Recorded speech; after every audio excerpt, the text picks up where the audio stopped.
你想干什么？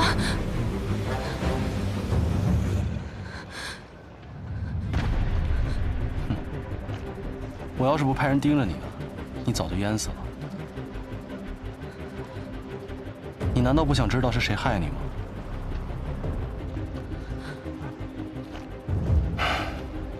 你跟我走，去见一个人。你应该见见他。关门。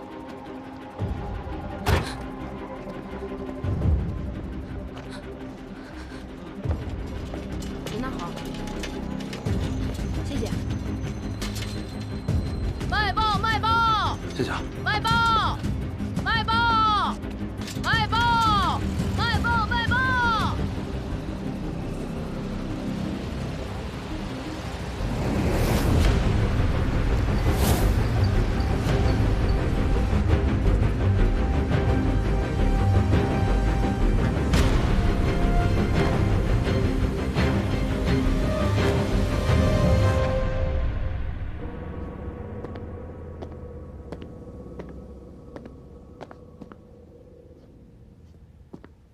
哎，先把自己饿死。哎呀，我是饿的不行了。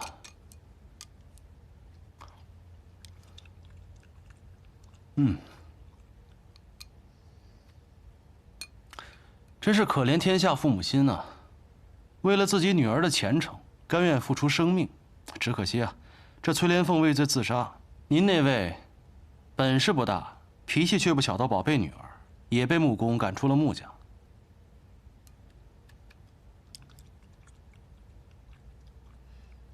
怎么，不信啊？哎呀，这个时候，穆婉婷应该是在上海到香港的轮船上，可是在她上船的时候，却被人故意推进海里。你说这个事儿会是谁做的呢？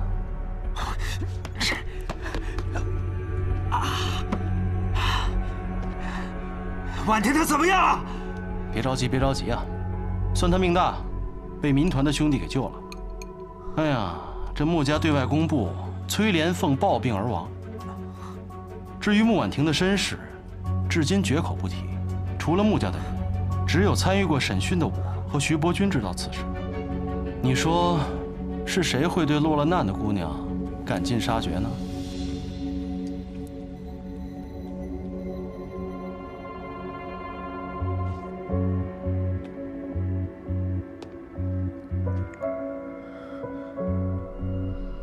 徐伯钧，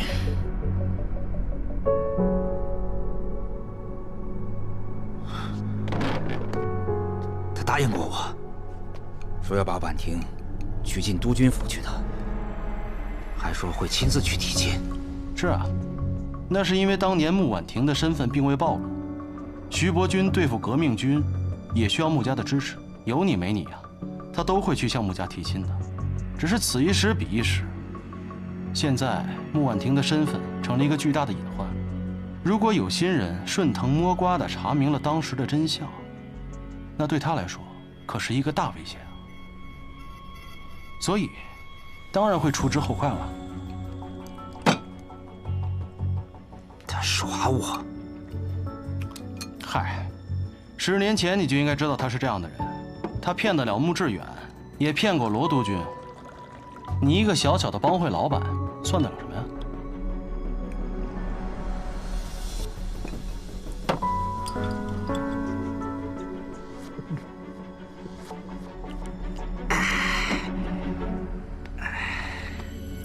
好了，穆婉婷落水受到了惊吓，我已经让军中的女眷给她换了一身干衣服，而且我可以答应你，只要你把穆远航之死的真相告诉我，穆婉婷，我就可以给她安全的送往香港。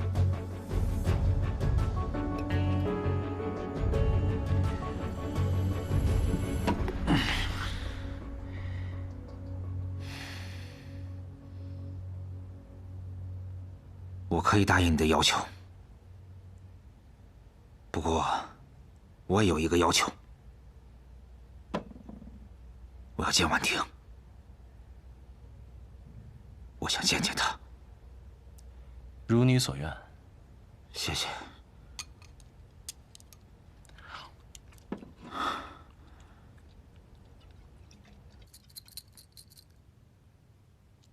谢谢。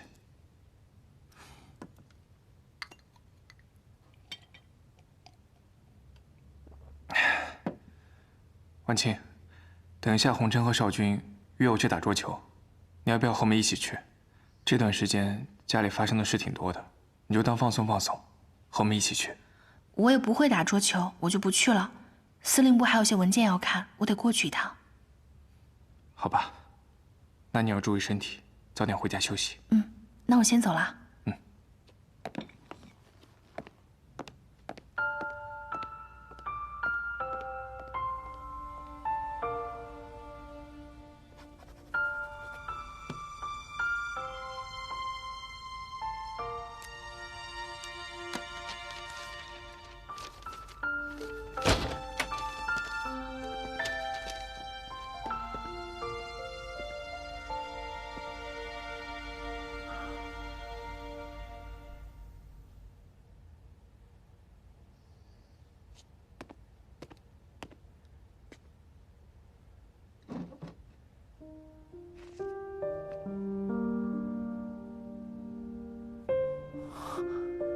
谭司令，能不能让我和婉婷单独待一会儿？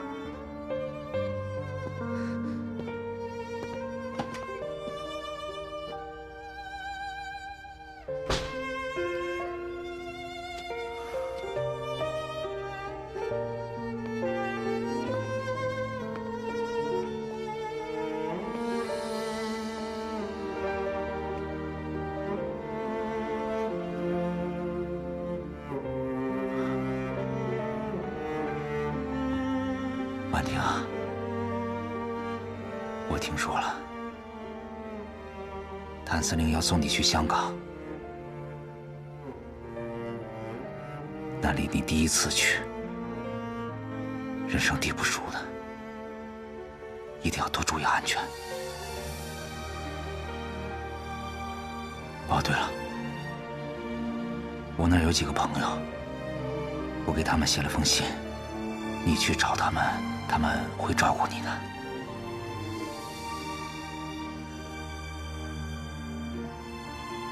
不必了，我对你那些狐朋狗友没兴趣。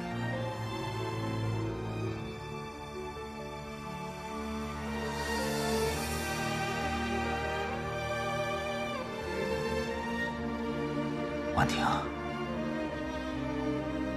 你是不是心里还怨我？怨你？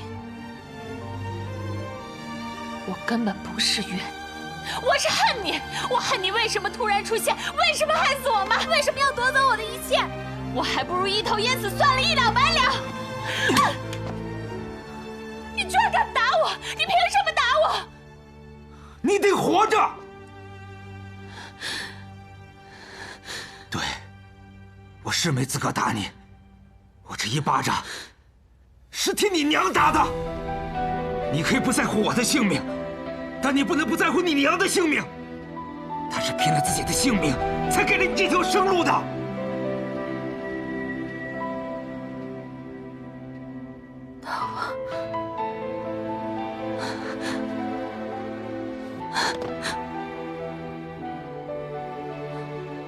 那我能怎么办？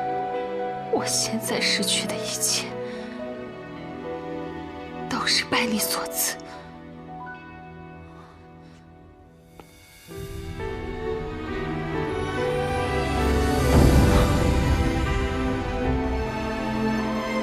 婉婷，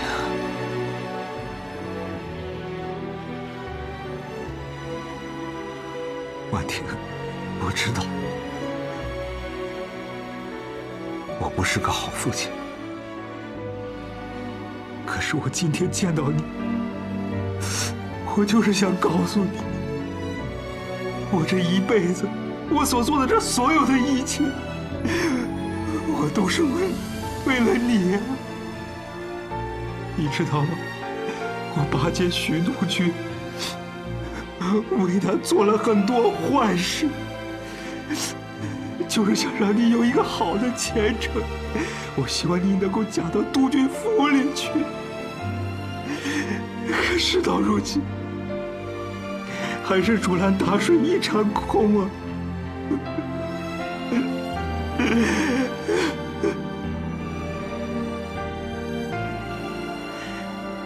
我知道现在说什么都挽不回所有的一切。婉婷，我只求你能够好好的活着，为了你娘，为了我，都要好好的活下去。你放心，我一定会好好活下去。只有活着，才可以夺回属于我的一切。对，婉婷，来，起来，来，快起来，地上凉，起来。婉婷，你可能就要走了，能不能叫我一声爸爸？啊？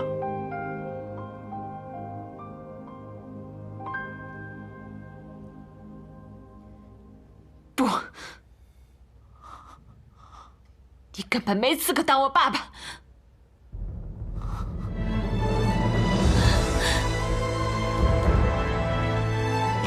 婉婷！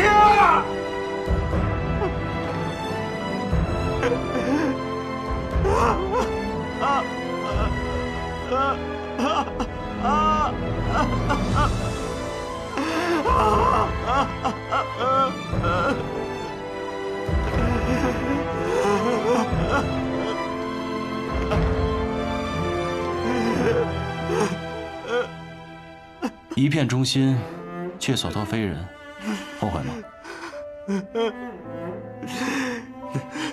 难道这就是人生？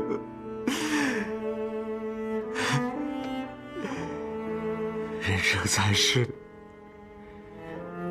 就该愿赌服输。至少你还没死，你应该庆幸。这一切，我认了。你还有还手的机会。你告诉我，你是不是保证送婉婷去香港？说到做到。好。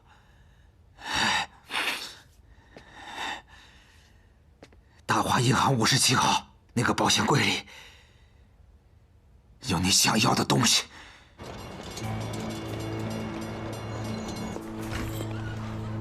谭司令，这是您要的东西。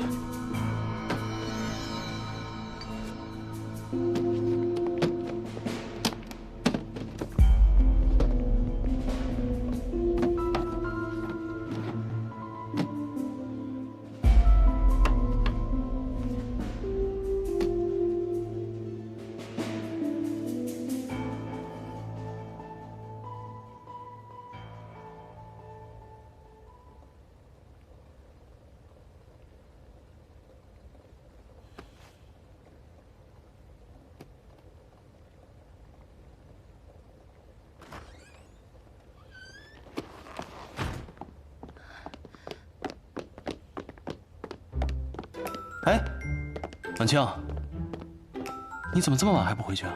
你下午干嘛去了？哎，怎么了？我下午看到穆婉婷在你车上。哦。你之前说有重要的事情，所以不能跟我提亲，不会是跟她有关吧？嗯。你不会是想金屋藏娇吧？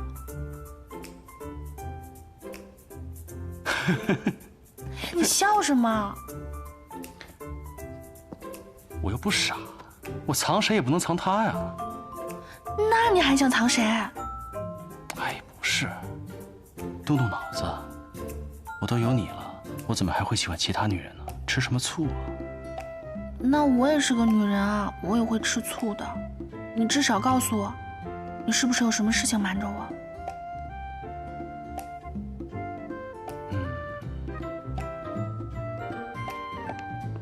会是出什么事了吧？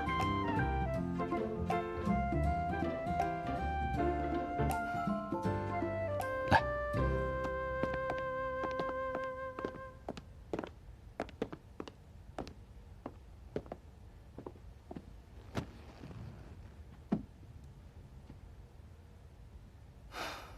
本来想等事情更有把握，我再告诉你。但既然你看见了，我如果不说，你可能会乱想。到底怎么了？害死你哥哥的凶手另有其人。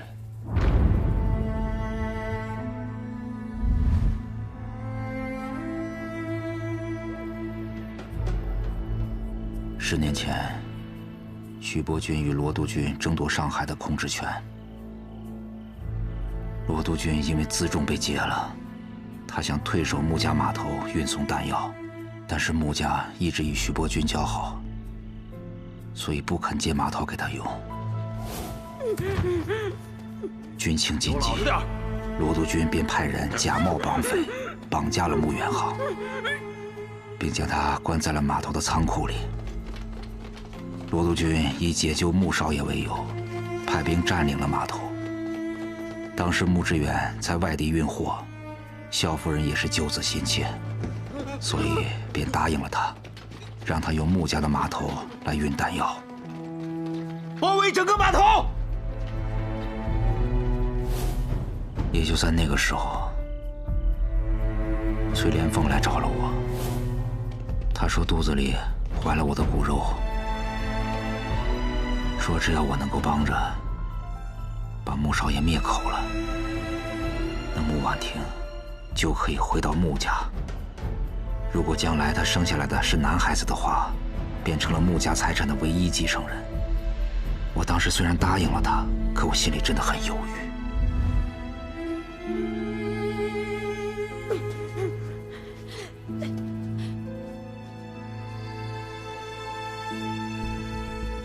谁知道，没等我下手，徐伯钧就动用火炮，开始轰炸码头了。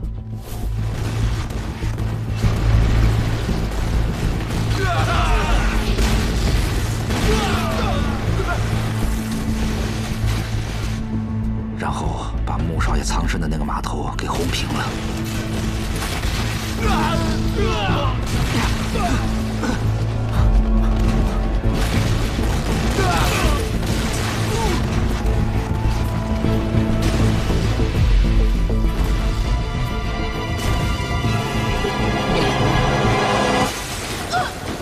穆少爷也当场身亡了。徐伯钧的副官徐远来找我，他说罗督军经此一战，已经失去了势力。罗督军现在大势已去，只要你一口咬定穆远航的死就是他罗督军所为，我们徐督军一定会保你荣华富贵。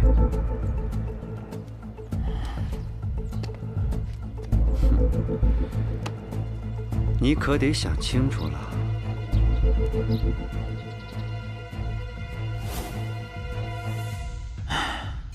我当时昏了头，也没有别的办法，所以就答应了。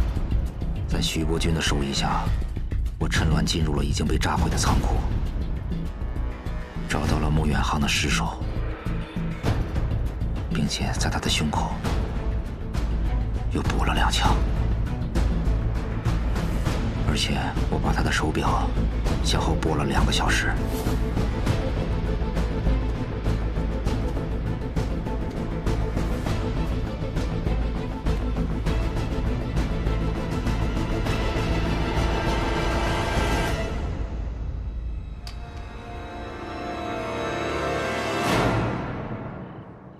罗督军战败退兵，徐伯钧终于占领了上海，双方因为穆少爷的死而纠缠不清，对簿公堂。穆少爷尸体被炸得已经是面目全非了，而且当时没有什么目击证人，案子一度陷入了僵局。后来京市警察厅在穆少爷的身上发现了2处弹孔，法医鉴定死亡的时间是下午1点钟。而穆少爷的手表却是因为轰炸停在了下午3点钟。警察厅因此判断，轰炸是穆少爷死亡后2小时以后发生的。最后这件案子被判为罗督军撕票在先，徐伯钧轰炸码头在后。罗督军也因为撕票杀人而罪名得到了落实，失去了他在北京政府的所有头衔，而他的官职也都被徐伯钧给代替了。徐伯钧也知道，如果你母亲帮助罗督军运来了弹药，那胜负就变得未尝可知了。成王败寇，一念之差，所以他抓住罗督军弹尽粮绝的机会，选择了舍弃你哥哥的性命。婉清，我这儿虽然还有一个证物，但是我们今天不看了。看，关于我哥哥的证我都要看。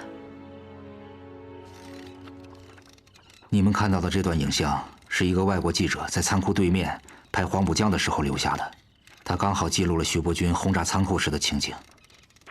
当时我怕节外生枝，所以就出钱把这段胶卷买了下来。这也让我无意之中保存了一份重要的证据。穆远航死亡的时间是下午1点钟，而他的手表却停摆在3点钟，是被我调后了2小时。法院也正是基于这一点，所以判定穆远航是在徐伯钧轰炸之前就被人撕票杀害了。但是现在这段胶卷刚好记录下了徐伯钧轰炸仓库的时候，日本的旅游船山东丸号正好赶上进港。我也调查过了，这个山东丸号它是固定从青岛到上海的航线，10多年从来没有变过，基本上都是下午1点钟左右到达上海。这也可以充分证明穆远航死亡的时间，徐伯钧他正在轰炸仓库。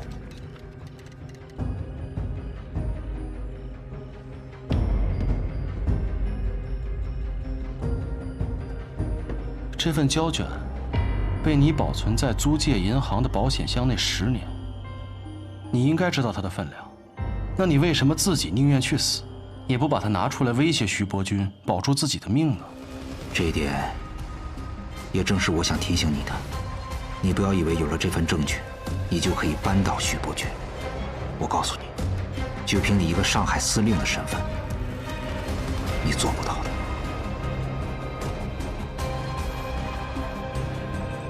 那如果我说我能做到，你敢不敢站出来指证徐伯钧？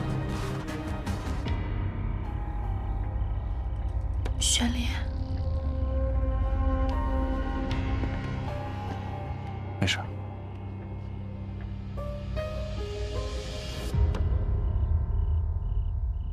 犹豫什么呢？徐伯钧还不知道穆婉婷没死呢。只要徐伯钧在位1天，穆婉婷就只能漂泊在外。如果扳倒了徐伯钧，这儿就是我的地盘了。那穆婉婷还有可能回来，你难道不想再见到她吗？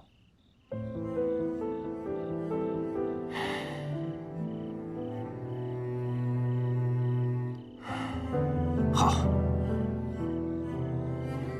我可以答应你。反正我已经是死过1次的人了，我出庭作证。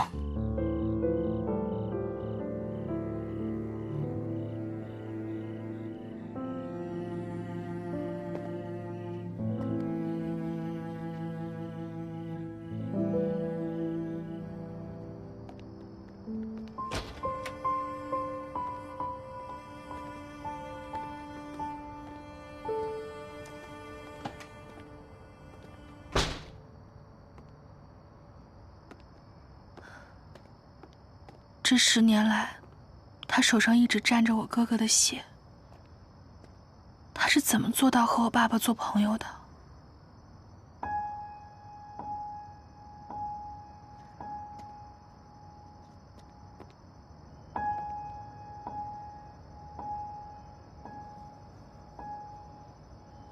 婉清，在徐伯钧眼里，所有人都是可以被利用的棋子。他跟你爸爸交好，只不过是贪图穆家的财力。他就是个畜生。我知道这件事情对你影响很大，我才一直犹豫要不要告诉你。谢谢你，如果不是你，我都不会知道真相。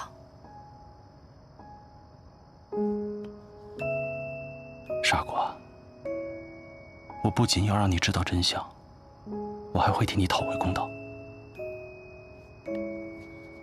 可他是徐伯君啊，你这是鸡蛋碰石头。我哪一场仗不是险中求胜？这一次谁输谁赢还不一定呢吧？可如果你真的这么有把握，你为什么不告诉他我们的关系？我是怕徐伯君起疑心。你更怕万一敌不过徐伯君，会牵连到我，会牵连到穆家。如果赢了，你就正式向我家提亲；如果输了，你就一个人承担，让我全身而退。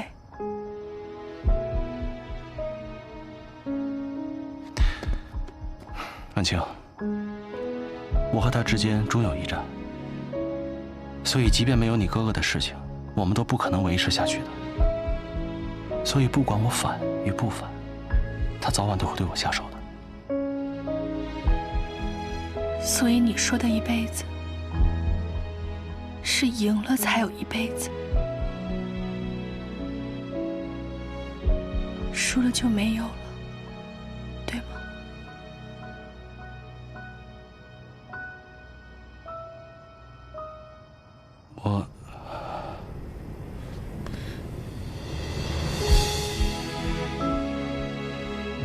如果这输赢要拿你的命去换，我宁愿不要。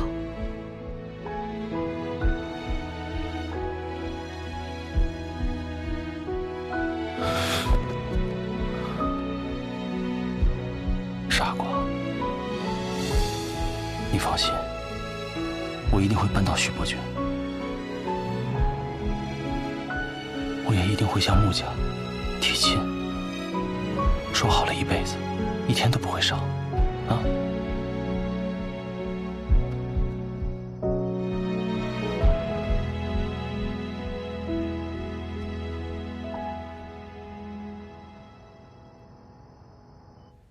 ！Cheers。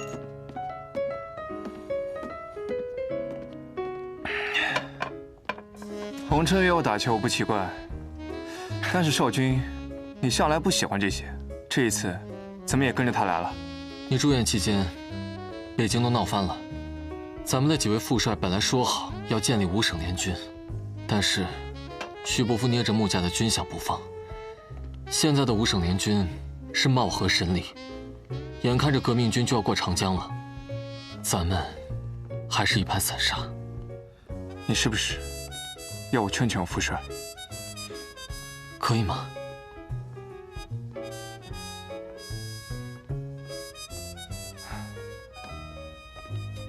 你是不是也劝不动我们家老爷子呀？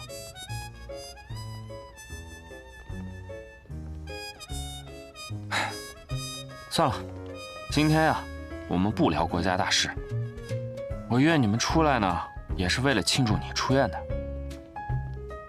军饷的事，就让老爷子们操心去吧。来。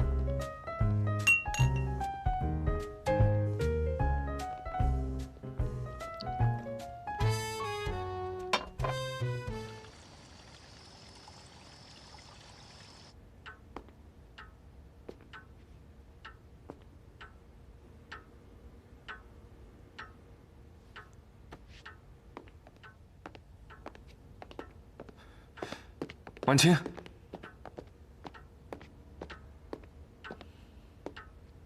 你回来了。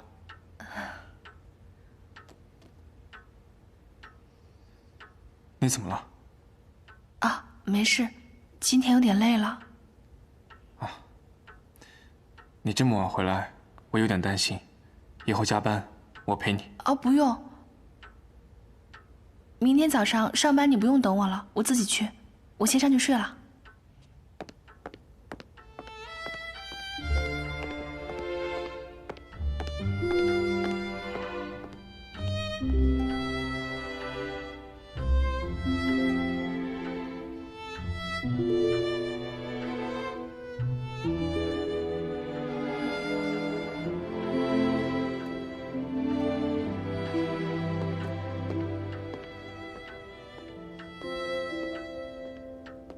光耀哥哥，原谅我，我实在不知该如何面对你。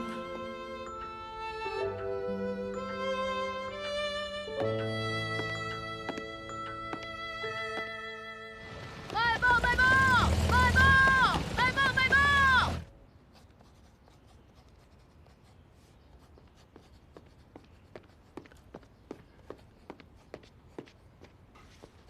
老爷，福生的船到了吗？没有啊，他们的泊位还取消了。我刚刚打电话问过，福生的老板跟我说，现在有人愿意以咱们70%的价格给他们供货，所以他们把咱们的订货单给取消了。还有啊，中午咱们有2个纱厂要到约定的供货商那里取棉花，可是却被告知棉花已经被人高价买走了，买主给的价格比咱们高出了3成。现在除非是咱们也提高收购价格，否则那些供货商他宁愿是赔咱们违约金，那也不会给咱们供货的。高价买入，低价售出，什么人会做这种赔本的买卖？老爷，我听说是日本的商会接洽的。日本商会？日本人不是在青岛做生意吗？怎么也跑上海来了？他们想到上海来做生意，连个招呼也不打，现在还这么高买低卖的，这不摆明了是坏规矩吗？他们恐怕不只是坏规矩，他们是想吃独食，把对手斩尽杀绝。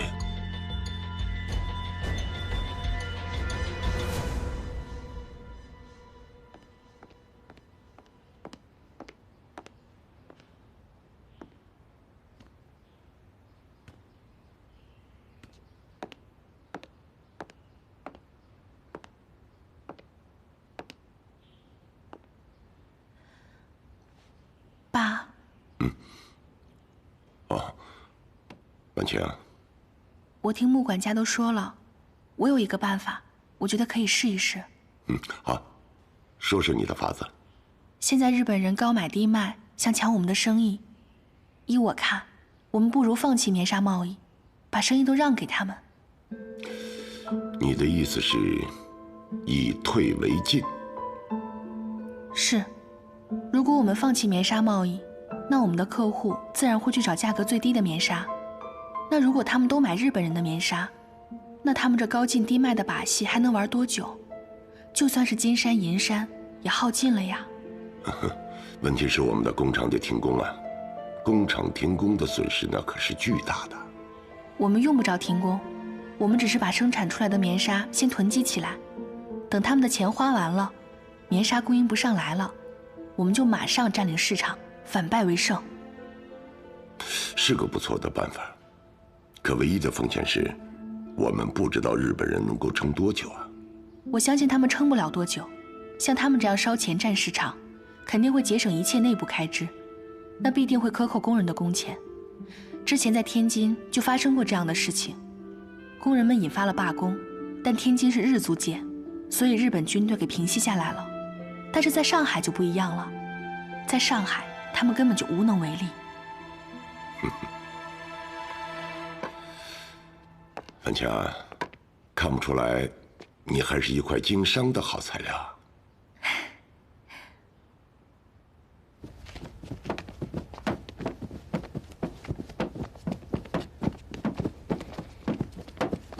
发薪水了，发薪水了！快来拿薪水啊！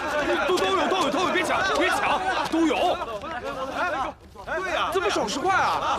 是啊，怎么做20？应该是30啊，怎么就给我们20啊？刘管事，我们钱怎么少啊？我们说好的团契上的工资是30块，怎么就给我们发了20啊？给你了就拿着，就是哪那么多废话？每一块钱都有我们自己的用处，你少给我们10块钱，你说这10块钱是不是让你给我们扣了？你少给我胡搅蛮缠啊！嫌少啊？嫌少你别干！刘管事，就看你给我找怎么说的。这公司商量好多少钱就是多少钱，哪能你想给我们发多少就发多少呢？就是啊，都给我干活去！不想拿钱了，干什么？你想干什么？你到底想干什么？说清楚，你是干什么的啊？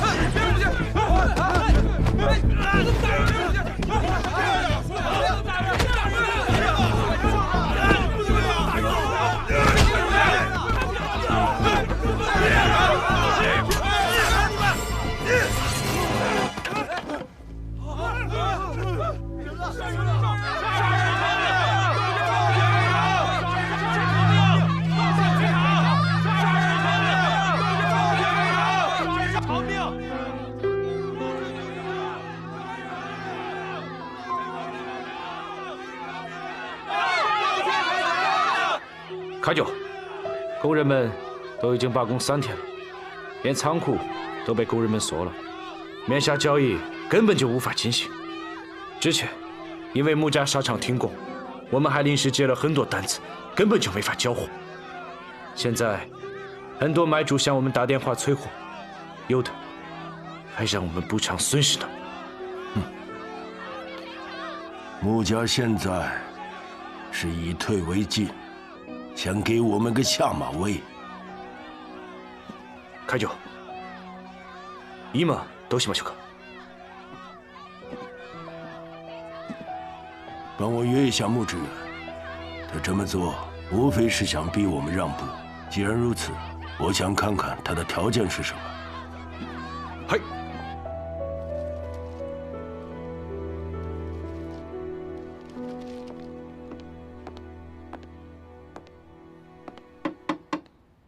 婉清啊，爸，您找我？快来，婉清，坐。婉清，你判断的不错，日本人果然是搬起石头砸了自己的脚。他们垮得比我想象的还快，可见对工人的剥削到了什么程度。真是多行不义必自毙。婉清，你没做过生意，怎么会知道这些呢？我之前在日本就学完了经济学，后来又在东京的期货交易所实习过，所以像他们这种急功近利的手段，我见得太多了。不管是什么样的生意，要是忘了买卖的本质是赚钱，不愿意稳扎稳打的经营，那失败是早晚的事情。你才20岁，就修完了大学的全部课程。我是16岁的时候被大学特招的。婉清，这些事情为什么没告诉爸爸呢？我以前总觉得自己是寄人篱下，就不太好意思开口。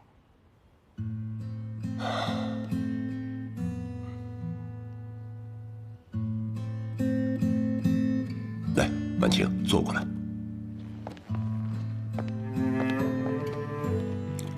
婉清，你是爸爸的女儿，怎么会是寄人篱下呢？爸爸知道，这些年欠你和妈妈的太多，可这个世界上没有买后悔药的。爸爸现在的身体是一天不如一天了，你是爸爸唯一的亲人。爸爸希望你能够帮穆家打理生意，穆家的将来全靠你了。爸，你也操劳大半辈子了，我这个做女儿的也是时候分担了。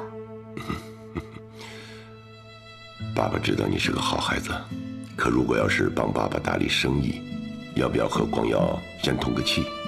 你毕竟是光耀的私人秘书。我觉得我要是接手了穆家的生意，还是辞去秘书的职位比较好。为什么？现在上海主事的是谭司令，爸你也知道，徐督军一直对谭司令有防备，派光耀哥去当督办也是为了盯着他。那如果我接手了穆家的生意，难免会和谭司令经常打交道，我怕引起督军府的猜疑。这样的话，倒是让你两头为难了。所以不如我主动辞职，置身于他们的纷争之外。做生意嘛，就得不偏不倚。不愧是爸爸的好女儿啊，爸爸都没想到这一层。我身上流着爸爸的血，当然是跟您学的呀。哦，那爸，你接下来打算怎么做？想必日本商会的那个山下会长，现在正在往工部局我的办公室里打电话呢。爸爸留在家里呢，就是不想接他的电话。看来爸爸是已经有主意了。婉清，如果让你来决定，你会怎么做？泪化成雨。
走到地轮廓。